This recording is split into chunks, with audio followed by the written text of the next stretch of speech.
Reggel, amikor felébredtem, a hegyeket még vastag felhőtakaró borította.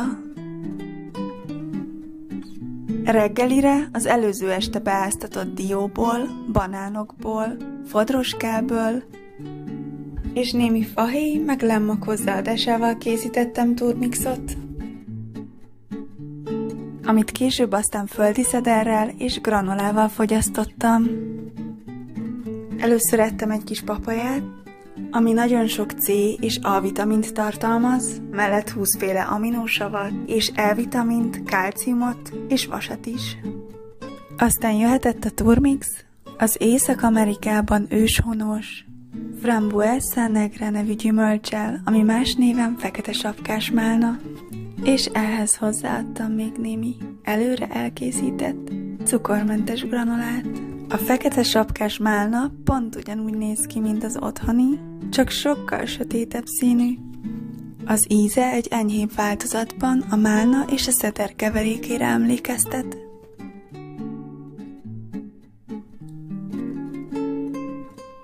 Hát ez elég finom lett.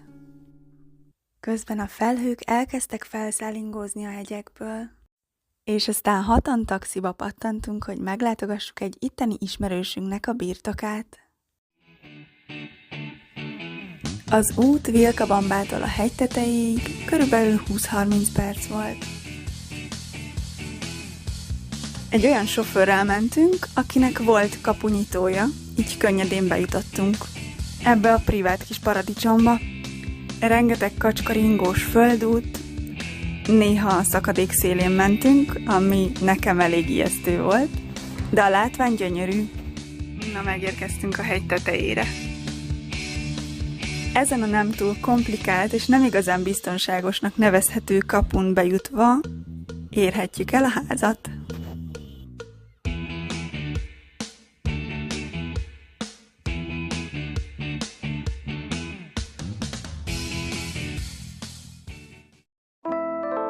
A kilátás magáért beszél, elképesztő a csend és a nyugalom, valamint a közeli hegyek látványa, és az, hogy ilyen közel vannak a felhők.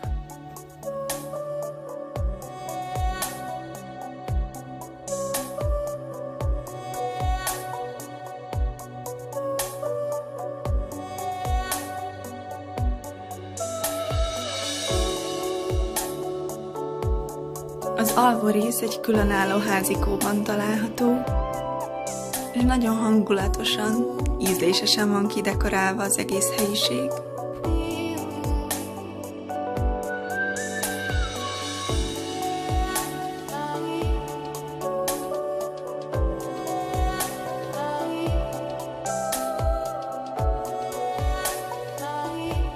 A kilátás pedig továbbra is elképesztő.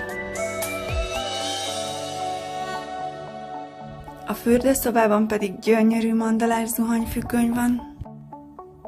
A kertben pedig élénk zöld és piros színekben pompázó növények. Ez a másik épület, ahova a teraszról lehet bejutni, és itt található egy nappali, konyha és étkező.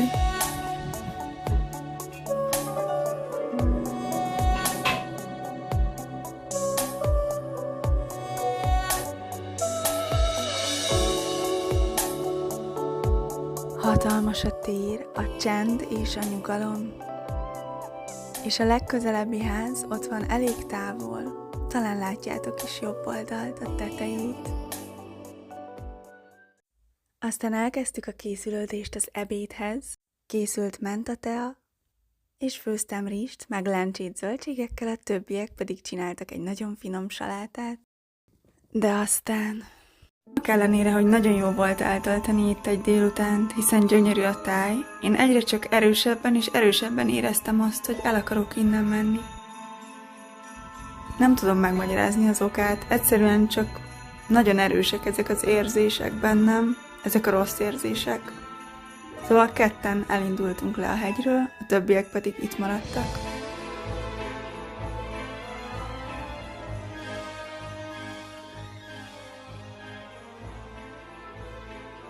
Olyan volt a lefelé út, mintha meseországba csöppentem volna. Mindenféle érdekes növények, Gyönyörű táj, ragyogó napsütés, élénk színek, különféle formák, elképesztő.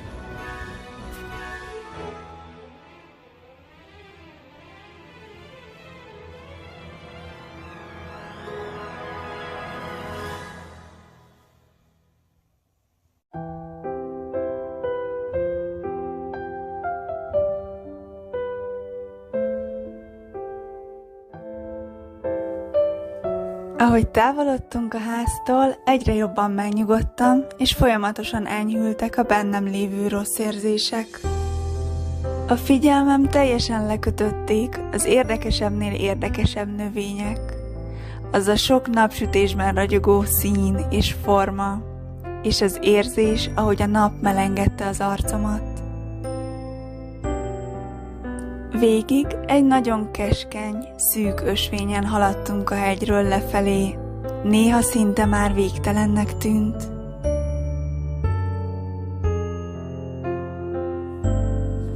Útközben megálltam, hogy magamba szippantsam a levegőt, és érezzem egy-egy hosszabb pillanatra, hogy hol is járok most, és mi vesz épp körül. Szívesen elidőztem volna a táj szépségén hosszasan, de néhány perc után a moszkítók sokasága mindig haladásra késztetett. Haladj az úton, meg ne állj!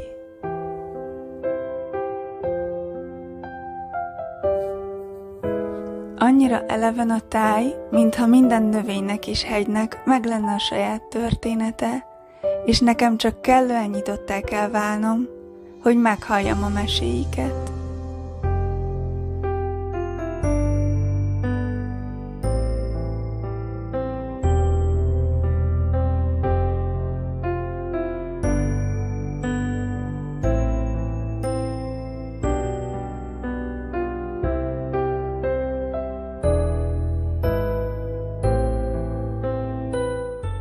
Amerre csak a szem ellát, hegyek és völgyek váltják egymást.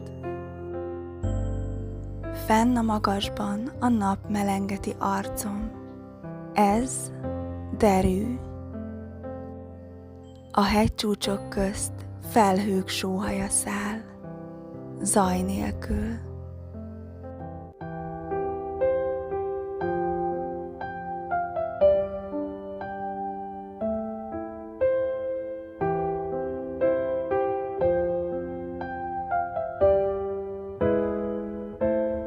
És olyan különleges növényekkel is találkozhatunk, mint a szakál bromélia, ami ilyen kis kócos, göndörfürtöcskékben nő. Egy nagyon különleges és értékes növény a fügekaktusz, vagy más néven medvetalp kaktusz. Gyógynövényként is hasznosítják Dél-Amerikában, és nem csak a gyümölcsét fogyasztják, hanem a leveleit is sütve, főzve és nyersen. A WWF szerint ez a kaktusz az egyik növény a jövő 50 élelmiszere közül, mivel jól bírja az extrém szárazságot. Gyümölcse, levele, szára és olaja is ehető, továbbá tápanyag és vitamintartalma is elég jó. A legközelebbi település San Pedro. A közeli hegyekben és a környéken sok San Pedro kaktusz nő szabadon. Talán erről kapta a hely is a nevét. Azt mondják, hogy ez a kaktusz a 7 tanító növény egyike. Fontos, hogy ez nem egy drog. Évezredek óta használják a test, a lélek és a szellem gyógyítására. Természetesen minden élmény egyedi, de az emberek többsége arról számolt be, hogy ennek a kaktusznak a fogyasztása hatására erősen megnyílt a szívük, és választ kaptak arra, hogy miként változtathatnak az életükön, hogy szeretetteljesebben élhessenek tovább.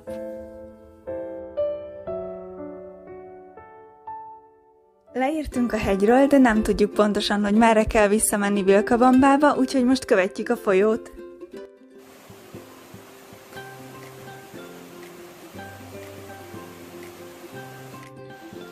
Egy darabig a folyó mellett haladtunk, aztán egy földúton tovább sétálva beértünk San Pedróba. Ez egy picike falu, aminek icipici a főtere, de az rendezett, és közvetlen mellette van egy sportpálya, amin éppen játszottak. Van itt még egy katolikus templom, pár kisbolt és virágokkal díszített lakóházak. Sajnos nem tudtunk tovább menni gyalog, mert az egyetlen út a forgalmas autóút volt. De szerencsére némi kérdezősködés után találtunk egy taxist, aki 1,50-ért visszavitt minket Vilcabambába. A következőkben pedig összefoglalom nektek az előzményeket, és azt, hogy miért is mentünk pontosan arra a bizonyos hegyre. És azt is elmesélem, hogy mi történt még azután, hogy eljöttem onnan.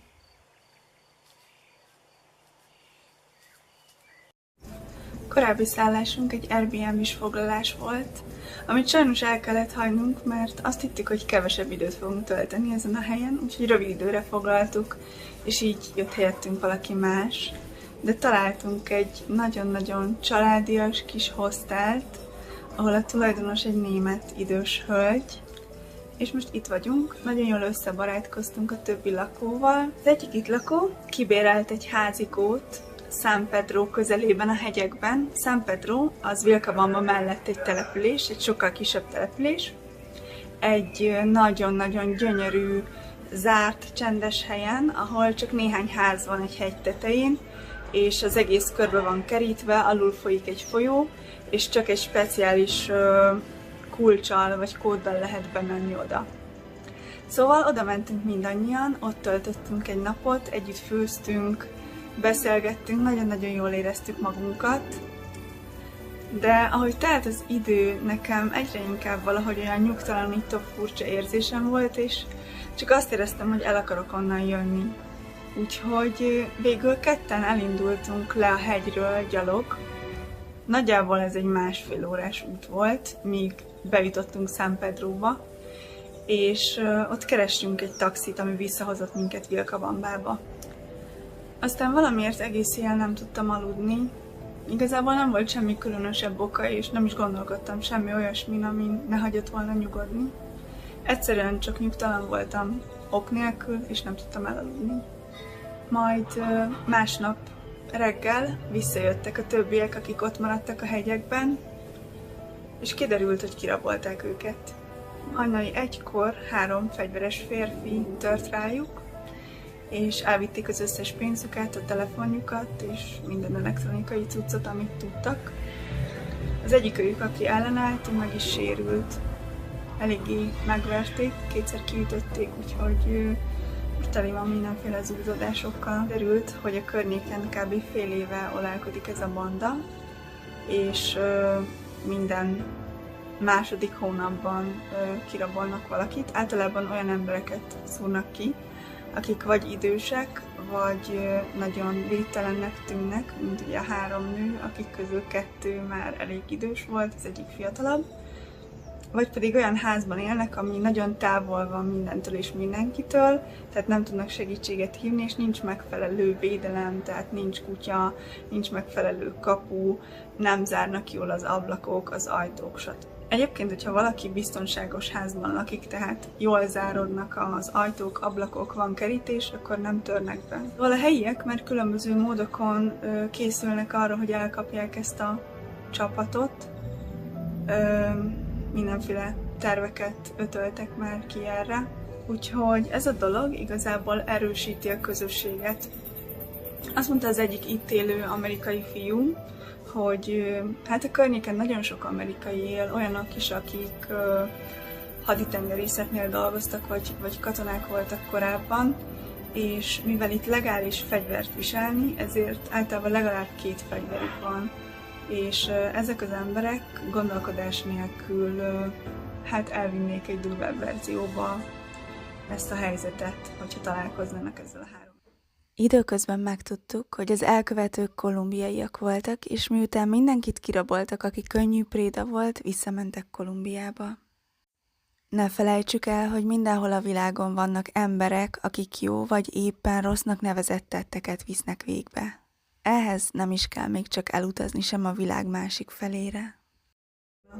Szóval az élet megy tovább, mindannyian túlélték, biztonságban vannak, és itt vannak velünk. Egyébként Vilkabamba és környéke azt mondják, hogy nagyon biztonságos, és ezt én is tapasztaltam, hogy simán lehet még este sétálni az utcán, vannak rendőrök, rengeteg az ember, tehát nem olyan, mint például Quítóban, vagy más városokban, hogy azt mondják, hogy nem ajánlott este sötétedés után már kimenni. Szerintem itt nyugodtan ki lehet menni. És ami még szerintem fontos, az az, hogy először mindenki a saját portáján söprögessen. Igyekezzünk magunkhoz mérten jobb emberré válni, meghaladni önmagunkat, megőrizni a nyitottságot az új dolgok iránt egy életen át. Mert ezek felszabadulást hoznak, és az élet áramlását. Hallgassunk a szívünkre, néha csendesedjünk el, és bízzunk a megérzéseinkben.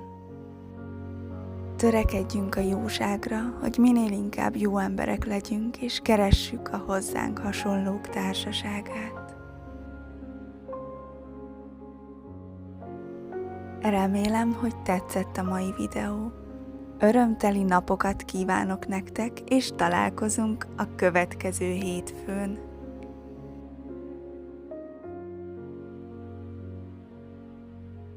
Ha tetszenek a videóim, és szívesen velem tartanál a továbbiakban is, kérlek iratkozz fel.